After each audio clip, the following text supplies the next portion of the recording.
Sebelumnya, di My Hero Academia, intensitas pertempuran semakin meningkat. All For One menggunakan serum yang diekstrak dari bakat Eri yang membuatnya kembali muda. Sementara Toya tiba-tiba kembali terbangkit setelah dikalahkan oleh Shoto. Dan tidak hanya itu, dia juga bisa meniru teknik Shoto, yaitu menciptakan api letter X di dadanya. Sementara Kurogiri berhasil dibebaskan dan langsung membuka portal ke semua titik pertempuran. Dia menjemput Toya dan Toga untuk dipindahkan ke daerah Gunga. Toga yang berubah menjadi Jin Bubaigawara menciptakan ribuan bayangan hingga memenuhi daerah Gunga. Semuanya dikerahkan maju menerjang para pahlawan. Teknik ini disebut dengan Set Man's Death Parade. Masih di My Hero Academia Season 7. Daerah Gunga saat ini menjadi medan pertempuran utama. Hampir semua penjahat berkumpul di sini. Dari mulai All For One, Kurogiri, Toya, dan juga Toga. Kekuatan Toga benar-benar sangat merepotkan. Dia terus menambah jumlah dan membuat para pahlawan cukup kewalahan. Situasi ini membuat All For One tersenyum lebar. Momentum berubah ke arah yang menguntungkannya. Dia berencana pergi ke tempat Tomura di saat para pahlawan sibuk menghadapi Toga. Hawks yang menyadari hal ini tentu tidak akan membiarkan All For One pergi begitu saja. Dengan gagah berani, dia menghadang All For One sendirian saja. Di tempat ini juga ada Toya yang tidak kalah bahayanya. Hawks meminta Endeavor untuk menghadapi Toya selagi dia berhadapan dengan All For One. Sementara itu, di penjara melayang, ratusan bayangan Toga diteleportasikan ke tempat ini dan merusak formasi Aizawa. Hal ini membuat efek penghapus bakat terlepas sehingga membuat Tomura kembali bisa menggunakan bakatnya. Dan celakanya lagi, di saat yang bersamaan, tiba-tiba tempat ini meledak hingga merusak sistem utama. Semua ini adalah ulah dari salah satu rekan penjahat bernama Skeptik. Dia adalah seseorang yang sangat ahli di bidang teknologi. Selama pertempuran ini berlangsung, dia berusaha meretas sistem penjara melayang dari jarak jauh. Dan sekarang, usahanya benar-benar membuahkan hasil. Sistem penjara melayang berhasil diretas di saat-saat yang paling buruk. Formasi para pahlawan benar-benar sudah diacak-acak. Tomura sudah bisa menggunakan bakatnya dan tempat ini secara perlahan jatuh ke bawah. Celakanya lagi, Midoriya saat ini sedang kelelahan akibat dari penggunaan bakat transmisi yang berlebihan. Untuk sementara waktu, dia tidak bisa bergerak. Tapi untungnya, Tomura juga masih belum bisa bergerak bebas. Ini disebabkan karena dia dan All For One masih belum sepenuhnya menyatu. Jiwa Tomura yang asli nampak seperti sedang memberontak ingin memisahkan diri dari All For One. Namun, semua itu tidak merubah fakta bahwa situasi sekarang masih berbahaya. Kemudian, di tengah-tengah situasi yang genting ini, tiba-tiba pihak pahlawan mendapatkan bantuan yang tidak diduga-duga. Seorang mantan penjahat bernama Labrava sedang berusaha mengembalikan sistem penjara melayang. Dia juga merupakan seseorang yang sangat ahli dalam bidang teknologi. Situasi pun berubah menjadi duel antar hacker. Secara mengejutkan, kemampuan Labrava ternyata jauh mengungguli Skeptik. Dia berhasil mengganti seluruh monitor Skeptik dengan video kucing kawaii. Bahkan, dia juga berhasil menemukan di mana Skeptik bersembunyi. Beberapa pahlawan dikirim ke sana untuk mengamankannya. Hacker musuh sudah berhasil diamankan. Namun, sistem penjara melayang masih membutuhkan banyak waktu sampai bisa dipulihkan. Labrava harus menulis ulang program agar sistem itu kembali berjalan. Selagi Labrava berjuang dengan keyboard, penjara melayang masih terus jatuh ke bawah. Akan sangat berbahaya jika tempat itu sampai menyentuh permukaan tanah. Kemudian, lagi-lagi datang bala bantuan yang tidak diduga-duga. Seorang mantan penjahat bernama Gentle Criminal menggunakan kekuatannya untuk menahan penjara melayang. Bakatnya adalah merubah udara menjadi trampolin. Dengan kekuatan itu, Gentle bisa membuat tempat ini tetap melayang di udara. Semua ini dilakukannya demi Midoriya. Dulu, Gentle sempat bertarung melawan Midoriya. Dari pertarungan itu, Gentle menyadari tentang apa yang sebenarnya dia inginkan. terdapat jiwa pahlawan di dalam hatinya. Dia ingin menyelamatkan orang lain, sama seperti apa yang dilakukan oleh Midoriya.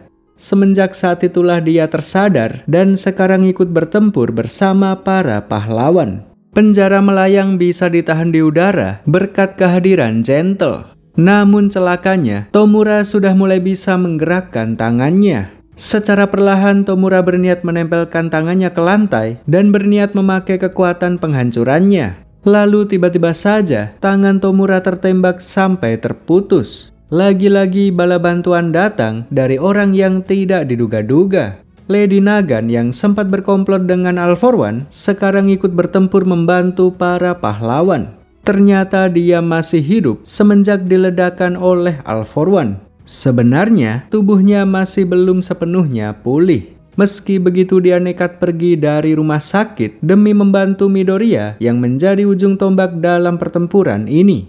Kebaikan Midoriya begitu membekas di hatinya. Kebaikan itulah yang sekarang membuatnya termotivasi untuk ikut andil dalam pertempuran ini. Dengan bakat sniper rifle, Lady mampu membidik Tomura dari jarak yang cukup jauh. 2 kali dia menembak Tomura hingga membuat 2 tangannya buntung. Di saat pertahanan Tomura terbuka lebar, Midoriya langsung memanfaatkan kesempatan ini untuk menerjang. Dia membawa Tomura pergi meninggalkan tempat ini. Alasannya karena penjara melayang sudah tidak lagi efektif untuk mengurungnya. Aizawa yang memiliki kekuatan menghapus bakat diserang oleh bayangan Toga lalu dipindahkan ke tempat lain oleh Kurogiri. Jadi sudah tidak ada alasan untuk menahan Tomura di tempat ini. Selain itu, dengan menjauhkan Tomura, Midoriya bisa meminimalkan potensi korban jiwa. Di saat yang sama, jauh di alam bawah sadar, jiwa Tomura saat ini sedang memberontak melawan All For One. Ternyata, sejak awal Tomura sudah tahu bahwa dia hanya dimanfaatkan saja. Dia sadar bahwa All For One hanya menganggapnya sebagai wadah. Tomura dipilih sebagai wadah karena dia memiliki hubungan dengan Nana Shimura dan juga All Might. Dengan begitu, All For One bisa memberikan dampak psikis terhadap musuh terbesarnya. Tomura sudah menyadari semua ini sejak awal. Dia sengaja mengikuti permainan All For One sambil menyembunyikan jiwa aslinya jauh di dalam alam bawah sadar. Sekarang, tibalah saatnya bagi Tomura untuk keluar. Dia memberontak dan menolak tunduk terhadap All For One. Sementara itu, di daerah Gunga, Toga terus menambah bayangannya dan membuat para pahlawan kesulitan. All For One sendiri masih terus berusaha pergi dan terus dikejar oleh Hawks. All For One yang merasa risih mencoba menghentikan Hawks dengan serangan yang kuat. Serangan tersebut membuat tubuh Hawks hancur tanpa bersisa. Namun semua itu hanyalah ilusi. Ini adalah kekuatan dari salah satu murid Akademi Shiketsu bernama Kami. Bala bantuan datang di saat-saat yang paling kritis. Tidak hanya Kami saja, tapi puluhan murid dari Akademi Shiketsu datang ke tempat ini. Sebagian diantaranya membantu melawan Toga, sebagian diantaranya lagi membantu menghadang All For One. Untuk mengatasi hal ini, All For One mengeluarkan banyak bakat sekaligus hingga menciptakan bola api besar disertai dengan gelombang elektromagnetik. Serangan ini membuat puluhan orang tidak berkutik. Namun terdapat satu orang yang malah diuntungkan, yaitu Tokoyami. Serangan All For One telah mengundang awan gelap yang menutupi cahaya. Kondisi yang minim cahaya ini memperkuat bakat Dark Shadow milik Tokoyami. Semakin gelap tempatnya, semakin kuat pula bakatnya. Tokoyami mengembangkan Shadow sampai berukuran raksasa, lalu menghajar All For One secara bertubi-tubi.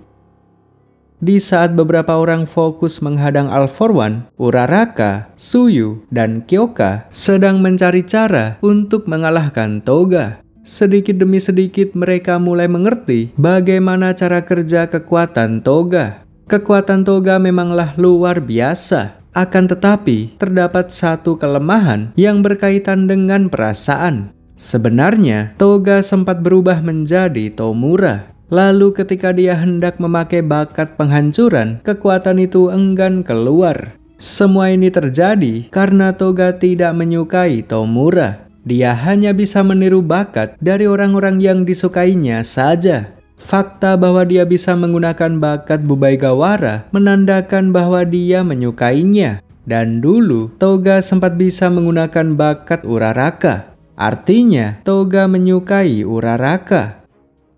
Menyadari hal itu, Uraraka pun berniat untuk menghadapi Toga. Dialah satu-satunya orang yang bisa memahami perasaan Toga. Saking pahamnya, Uraraka bisa dengan mudah mengetahui mana tubuh Toga yang asli. Dia menyadari Toga yang sedang meneteskan air mata. Sementara All For One saat ini masih dikeroyok oleh beberapa pahlawan. Biar bagaimanapun juga, dia tidak boleh pergi dari tempat ini. Para pahlawan mengerahkan segala yang mereka punya untuk menahannya. Kemudian terjadilah sesuatu yang mengejutkan semua pahlawan. All For One masih baik-baik saja meski sudah dihajar seperti itu. Dan selain itu, sekarang tubuhnya menjadi semakin muda. Yang tadinya bapak-bapak, sekarang menjadi remaja. Ditambah lagi, tiba-tiba Gigantomachia datang ke tempat ini. All For One pun segera memberinya perintah untuk menyerang para pahlawan. Namun yang terjadi adalah Machia justru menyerang All For One. Semua ini adalah efek cuci otak milik Shinso. Dia berdiri di atas kepala Machia dan mengendalikannya seolah seperti robot raksasa.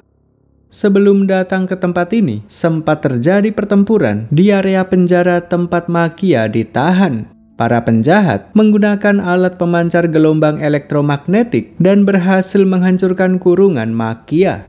Namun para pahlawan sudah mempersiapkan diri jika Machia terbangkit. Shinso sudah disiagakan di tempat ini dengan tugas khusus untuk mencuci otak Machia. Melihat Machia yang dikendalikan, All For One pun menjadi geram. Dia pun mengeluarkan serangan cahaya yang diarahkan langsung ke wajah Machia. Tujuannya untuk menghapus efek cuci otak Shinso. Efek kekuatan itu akan menghilang jika target terkena silauan cahaya. Kemudian terjadi sesuatu yang tidak diduga-duga. Begitu terlepas dari efek cuci otak, Machia justru bersikap emosional. Dia menangis karena merasa dihianati oleh All For One. Padahal selama ini dia selalu setia. Akan tetapi, All For One sama sekali tidak mempedulikannya. Pada titik inilah Machia mulai tersadar bahwa dia hanya dimanfaatkan saja. Dengan sadar dia ingin menyerang All For One untuk meluapkan rasa kecewanya. All For One benar-benar diserang tanpa henti. Dan setiap kali dia terluka, efek kekuatan Eri akan bekerja semakin cepat. Dia pun menjadi lebih muda dari yang sebelumnya. Dan semakin muda usianya, semakin kuat juga kekuatannya. Dia pun membalas serangan dan berhasil menumbangkan semua orang yang mengeroyoknya. Setelah menumbangkan semuanya, dia menyempatkan diri untuk mencuri bakat milik Hawks. Kemudian setelah itu, dia pun segera melanjutkan perjalanan menuju ke tempat Tomura. Sementara itu, Toya saat ini sedang fokus menyimpan energi panas di dalam tubuhnya. Dia berencana meledakkan diri sendiri. Dan dengan energi sebanyak itu, diperkirakan dampak ledakannya mencapai radius 5 km. Ledakan itu bisa mengenai rute terowongan tempat warga sipil mengungsi. Di dekat Toya memang ada Endeavor. Akan tetapi, kekuatan Endeavor tidak cocok untuk menghentikan ledakan besar. Mengetahui situasi ini, All Might segera menghubungi Shoto dan memintanya untuk menghentikan Toya. Namun, Shoto saat ini masih berada di distrik Kamino. Dan dari Kamino menuju ke daerah Gunga terpaut jarak yang jauh. Untungnya ada Ida yang menemani Shoto. Inilah saat yang tepat baginya untuk bersinar. Dia menggendong Shoto lalu segera melesat menuju ke daerah Gunga. Sementara All Might yang tadinya hanya mengatur strategi memutuskan untuk terjun langsung ke medan pertempuran. Dia berniat untuk menghadang All For One. Lagi pula, sejak awal semua pertempuran ini bermula dari dirinya. Jadi dia juga merasa bertanggung jawab atas semua kekacauan ini. Dia tidak gentar sama sekali meski dia sudah tidak memiliki bakat. dia akan bertarung dengan menggunakan senjata yang sudah disiapkannya. Sementara itu, Endeavor saat ini sedang berusaha menghentikan Toya. Kondisi Endeavor saat ini sebenarnya sudah tidak mampu lagi untuk bertarung. Tangan kanannya putus dan staminanya juga sudah terkuras. Namun, dia tetap berjuang keras. Endeavor sangat mengerti apa yang sudah membuat Toya berubah menjadi seperti ini. Ini semua adalah kesalahannya. Sebisa mungkin, dia ingin menyadarkan Toya agar kembali seperti dulu lagi. Situasi ini membuat Rei Todoroki menjadi tidak tahan. Sebagai seorang ibu, dia juga merasa bertanggung jawab atas kenakalan anaknya. Dan tidak hanya Rei saja, tapi kedua adik Toya, yaitu Natsu dan Fuyumi, juga ikut turun ke medan pertempuran. Mereka berdua juga menggunakan bakat esnya untuk menghentikan ledakan Toya. Namun meski dengan semua itu, tetap saja belum cukup untuk membendung api milik Toya. Apinya semakin membesar dan sebentar lagi akan meledak. Lalu, di saat-saat yang paling kritis, Shoto akhirnya tiba juga di tempat ini. Semuanya berkat Ida yang mengerahkan kekuatannya sampai pada batasnya. Dengan kecepatan yang melebihi pesawat jet, Ida berhasil menuntaskan tugasnya untuk mengantar Shoto ke tempat ini. Sekarang, tibalah giliran Shoto untuk beraksi. Dia mengerahkan seluruh kekuatan esnya dan berhasil meredam api biru milik Toya. Kekuatan Shoto juga berhasil membekukan Toya sampai pada intinya. Berkat itu, Toya batal meledak dan tetap bertahan hidup. Inilah momen yang tepat bagi Endeavor untuk menebus kesalahannya. Dia memeluk Toya lalu meminta maaf sambil meneteskan air mata. Situasi pun berubah menjadi sangat mengharukan. Momen ini menjadi titik balik bagi seluruh keluarga Todoroki. Hubungan mereka yang tadinya renggang kini sudah kembali harmonis. Sementara itu, Uraraka saat ini sedang berfokus menghadapi Toga. Toga sendiri juga semakin menggila setelah tahu bahwa Toya sudah dikalahkan. Dia terus menambah jumlah bayangannya sampai terlihat seperti gundukan raksasa. Dan tidak hanya menjadi Bubaigawara, tapi dia juga menirukan beberapa orang pahlawan. Seringkali dia menyamar sebagai Suyu dan Kyoka untuk menipu para pahlawan. Namun, tipuan-tipuan itu tidak berpengaruh terhadap Uraraka. Dia bisa dengan mudah mengetahui mana tubuh Toga yang asli. Uraraka bertarung bukan dengan niat untuk menghabisi Toga, melainkan untuk menyadarkannya. Dengan niat yang begitu mulia, kekuatan Uraraka berkembang melampaui batasannya. Bakat Zero Gravity-nya kini bisa diaktifkan tanpa harus menyentuh target. Ribuan bayangan Toga dibuat mengapung di udara dan tidak bisa berbuat apa-apa. Kemudian, perasaan Uraraka yang begitu tulus akhirnya sampai juga ke dalam hati Toga. Toga bahkan sampai menahan serangannya dan mulai membuka perasaannya. Sambil mengapung di udara, mereka berpelukan dan saling membicarakan perasaan masing-masing. Di titik inilah, Toga sudah tidak lagi merasa sendirian. Toga sebenarnya hanya ingin diterima saja. Dia sadar bahwa dirinya sangat aneh. Dia tidak bisa mengendalikan keinginannya untuk mengkonsumsi darah orang lain. Semakin dia menyukai seseorang, semakin kuat juga keinginannya untuk menghisap darah orang tersebut. Perilaku yang aneh seperti itu tentu tidak akan diterima di masyarakat manapun. Sejak kecil dia selalu dikucilkan, bahkan oleh orang tuanya sendiri. Oleh sebab itulah dia bergabung dengan aliansi penjahat dan berniat menghancurkan masyarakat yang selama ini menolaknya. Sekarang situasinya sudah jauh berbeda. Akhirnya datang juga seseorang yang benar-benar bisa menerimanya apa adanya. Seandainya Toga ingin menghisap darah, Uraraka akan dengan senang hati memberikan darahnya. Rasa dimengerti dan rasa diterima inilah yang selama ini dia inginkan. Meski hanya satu orang, namun semua itu sudah cukup untuk menenangkan hatinya. Pada akhirnya, pertempuran ini pun selesai berkat ketulusan Uraraka. Ribuan bayangan Toga menghilang seiring dengan datangnya ketenangan di dalam hatinya. Seketika tempat ini pun menjadi sangat sunyi. hanya terdengar suara derai hujan dan hembusan angin saja. Dalam situasi yang sangat tenang ini, Uraraka tergeletak tidak berdaya karena mengalami pendarahan yang sangat parah. Jika tidak segera ditangani, maka dia akan mati. Menyadari hal itu, Toga pun secara tulus ingin menyelamatkan Uraraka. Dia berubah menjadi Uraraka, lalu kemudian mendonorkan semua darahnya. Ini adalah sesuatu yang sangat indah. Toga yang dulu hanya menghisap darah, kini bersedia mendonorkan darahnya untuk seseorang yang disayanginya. Dia tidak keberatan jika harus mati demi menyelamatkan Uraraka.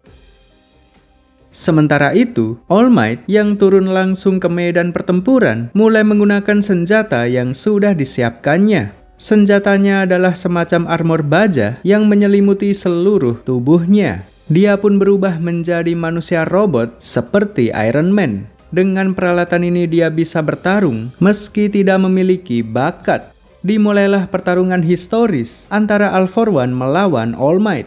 Dua tokoh besar yang menjadi simbol kejahatan dan simbol kedamaian. All For One dengan sombongnya memandang rendah All Might. Orang tua lemah tanpa bakat, mana mungkin bisa mengalahkannya. Kesombongan inilah yang membuatnya merugi sendiri. Dia tidak menyangka bahwa armor yang dipakai All Might bisa melakukan berbagai macam hal. Armor itu dilengkapi dengan berbagai macam senjata yang mengimitasi bakat dari para siswa kelas A. Dengan itu, All Might melancarkan serangan kombinasi. Dia mengikat All For One sampai tidak bisa bergerak, lalu kemudian menyetrumnya. Serangan ini mengacaukan proses regenerasi di tubuh All For One. Tidak cukup sampai di situ, All Might kemudian menghajarnya secara bertubi-tubi. Sambil memukul, dia juga terus melakukan provokasi. Ini dilakukan supaya All For One terpancing amarah sehingga dia benar-benar fokus kepada All Might. Jika memungkinkan, All Might ingin menahan All For One di sini sampai efek regenerasinya habis. All For One yang terus ditekan akhirnya mulai membalas serangan dengan mengkombinasikan banyak bakat sekaligus. Satu serangan tersebut mampu menghempaskan All Might sampai jauh. All For One mulai tersulut emosi dan berniat bertarung secara serius. Ini adalah sesuatu yang bagus. Jika All For One murka, artinya provokasi All Might berhasil. Ini membuatnya tersenyum dan semakin bersemangat. Kemudian di saat All For One lengah, All Might menyuntikkan cairan pinky yang diekstrak dari bakat milik Mina Asido. Cairan itu adalah cairan asam yang bisa mengkorosi tubuh All For One dari dalam. Untuk mengeluarkan cairan asam itu dari tubuhnya, All For One pun memakai bakat yang melukai dirinya sendiri. Hal ini mempercepat proses regenerasinya. Semakin sering dia menerima kerusakan, semakin cepat pula proses pemundurannya. Menyadari semua itu, All Might pun semakin bersemangat. Dia berniat untuk terus menyerang sampai tubuh All For One benar-benar menghilang. Dia pun mengeluarkan seluruh stok senjata dan berniat bertarung sampai titik darah penghabisan. My Hero Academia Season 7 selesai sampai di sini. Cerita masih bersambung di final season.